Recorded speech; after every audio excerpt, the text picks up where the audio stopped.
هغه بیماری ده چې په دغه بیماری کې اکثر مسلمانانو مبتلا دي چې هغه ته بلډ پریشر ویل کیږي او دا داسې یو بیماری ده چې دا بلډ پریشر دا کله لو کیږي او کله سیوا کیږي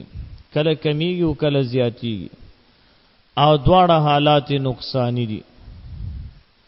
که کمیږي انسان ته نقصان رسیو که زیاتیږي نو انسان ته نقصان رسیو نو دغه بیماری د پاره علاج د قران عظیم شان د سلورمی سپاری د سورۃ آل عمران آیت نمبر 134 پارا نمبر 4 سورۃ آل عمران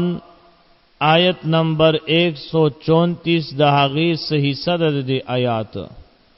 ټول آیات نه لري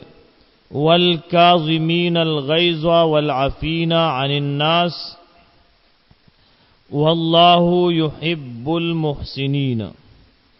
والکاظمین الغیظ والعافین عن الناس والله يحب المحسنین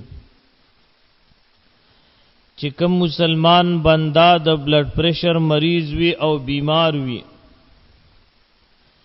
نو دغه مسلمان بنده دی د آیات دغه حصہ